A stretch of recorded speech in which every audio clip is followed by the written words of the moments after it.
ஒரு அமைதியான கிராமத்தில், பொன்னான வயல்களால் சூழப்பட்ட ஒரு சிறிய வீட்டில் ராமன் என்ற விவசாயி வாழ்ந்து வந்தான். அவன் பெரிய நிலத்தைக் கொண்டவன் அல்ல.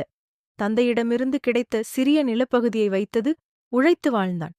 அந்த நிலம் அவன் குடும்பத்திற்குத் தேவையான அளவு அரிசியும் காய்கறிகளும் கொடுத்தது. வீட்டில் பட்டினி எதுவும் இல்லை.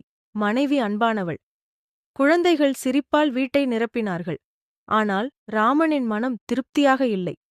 ஒவ்வொரு மாலையும் சந்தையில் இருந்து வந்தபின் அவன் சம்பாதித்த சில நாணயங்களை எண்ணிக்கொண்டே, இது போதுமா, நான் ஏன் அதிகமாக பணம் சம்பாதிக்கக் கூடாது என்று நினைத்தான்.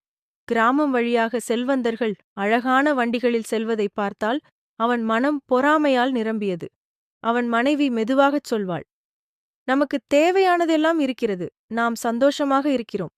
ஆனால் ராமனின் மனம் இன்னும் அதிகத்தைத் தேடியது. அவன் தினமும் காலையிலும் மாலையிலும் கைகளை கூப்பி பிரார்த்தனை செய்தான்.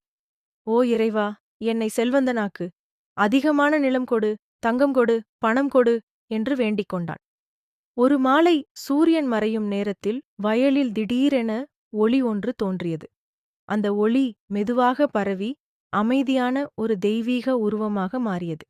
ராமன் அதிர்ச்சியுடன் மண்டியிட்டான். என்னை இவ்வளவு நாட்களாக அழைக்கிறாய், என்ன வேண்டும் என்ற மென்மையான குரல் கேட்டது.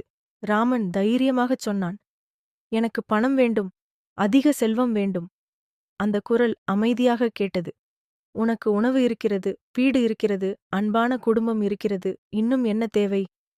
எனக்கு போதுமானதை விட அதிகம் வேண்டும் என்று ராமன் உறுதியுடன் கூறினான். சில நொடிகள் அமைதி நிலவியது. பின்னர் குரல் சொன்னது, நாளை நகரத்திற்கு செல். அங்கே 2 வீடுகளைப் பாரு. ஒன்று மறைந்த செல்வம் என்ற மனிதரின் வீடு, மற்றொன்று பயனுள்ள செல்வம் என்ற மனிதரின் வீடு. இரண்டையும் பார்த்துவிட்டு நீ விரும்புவது என்ன என்பதைத் தீர்மானி. அடுத்த நாள் காலை ராமன் நகரத்துக்குப் பயணமானான். நகரம் பெரியது. உயர்ந்த கட்டிடங்கள், சத்தம், மக்கள் கூட்டம். முதலில் அவன் மறைந்த செல்வம் என்பவரின் மாளிகையை அடைந்தான். உயர்ந்த சுவர், இரும்பு கதவு, காவலர்கள். அவன் கதவைத் தட்டினான். நீண்ட நேரம் கழித்து கதவு திறந்தது. அவனை உள்ளே அனுமதித்தனர். அந்த வீடு செல்வச் செழிப்பால் நிரம்பியது. பொன் அலங்காரங்கள், விலையுயர்ந்த மரச்சாமான்கள், பெரிய விளக்குகள். ஆனால் அங்கே ஒரு குளிர்ந்த அமைதி. வீட்டின் பெண் ஒருவர் சிரிப்பின்றி அவனுக்குச் சாப்பாடு கொடுத்தாள். உடைந்த தட்டில் வைத்துத் தந்தாள். அவன் நன்றியுடன் கேட்டான், இன்னும் கொஞ்சம் தர முடியுமா? அவள் கடுமையாகச் சொன்னாள், அது போதும், பேராசை வேண்டாம். அந்த வார்த்தை ராமனை திடுக்கிட்டது. அவன் அமைதியாகச் சாப்பிட்டான். ஆனால் உள்ளே இருந்து சண்டை சத்தம் கேட்டது. நீ அதிகமாக செலவு செய்தாய், நீ பணத்தை மறைத்துவிட்டாய் என்று குடும்பத்தினர் வாதாடினர். அவ்வளவு செல்வம் இருந்தும் அங்கே சந்தோஷம் இல்லை, பயமும் கோபமும் மட்டுமே. ராமன் அமைதியாக வெளியேறினான். இந்த வீடு தங்கத்தால் நிரம்பியுள்ளது, ஆனால் இதயங்களில் வெப்பம் இல்லை என்று அவன் எண்ணினான்.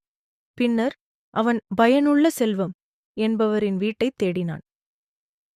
அது எளிமையான வீடு. சிறிய தோட்டம், மலர்கள்.